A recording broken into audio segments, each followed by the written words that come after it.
Hey, what's up, Unbroken Nation? And so I'd love for you to rewind for us a little bit. Let's go back to your childhood experiences. Let's talk about what was happening with you. So here you are, young Lisa, getting ready to get on the scale. For a week. You've been thinking about it. You're consumed by it. What is happening physically, mentally, and emotionally for you? Because this sets the precedent and foundation. And I think if people understand causation and correlation, they can start to create change. So let's rewind and let's talk about that.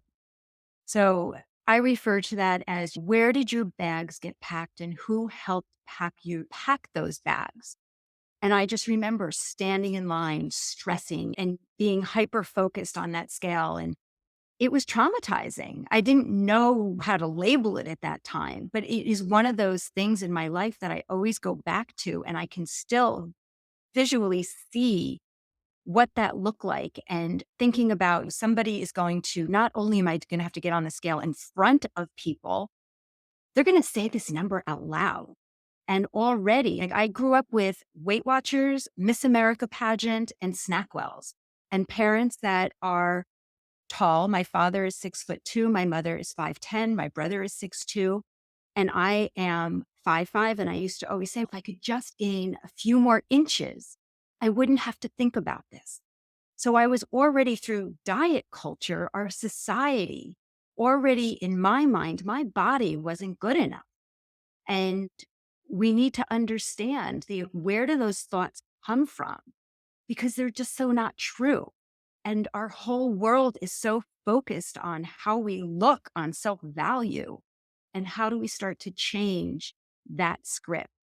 If it's okay, I'd love to go back to what you shared in your story, because there are so many things that I would love to talk about if that would be okay. Let's do it.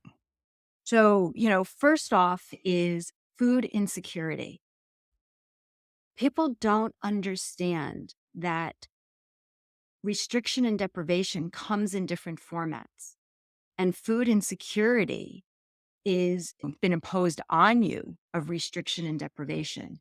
When your body is in fear of being fed, when there is food for you, that is where the binge cycle kicks back in because your body doesn't trust that there is going to be another meal coming. So it's the same thing when I'm working with people who are restricting and depriving. Our bodies, even though it's on that aspect self-imposed, but our bodies don't understand that it is a diet, that it is not a famine. You lived in total fear of where is that next meal coming from. It didn't matter about the quality of food. Whatever was in front of you was what you were going to eat. Then you further went into the wrestling world, which is the live and die by the scale.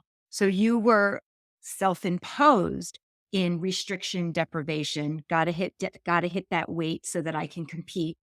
Then when the season is over or in between matches, then you set yourself up for a binge cycle because once again, your body didn't trust you that there was going to be another meal coming. That is part of the bags that you got packed for you as part of your environment and the choices that you made. But we don't really think about that until we notice the ramifications so much later. Then we go into the world of husky. How do we shift the word husky to just be another adjective? Where in our world, we say thin is good and fat is bad. And all of a sudden we have that judgment. How do we also shift from, there's no question that there's different nourishment in food. Not going to argue with that at all. How do we get away though from the moral value that we put on food, that food is neutral. Food does not have a moral value because when we label food good or bad, we automatically start to internalize, oh, I was so bad. I had this donut. I was Mm. so good. I had an apple today. And then we start to embody what that experience feels like. And it all starts to unravel because you can only contain that information before you are just so unhappy physically, mentally, and emotionally.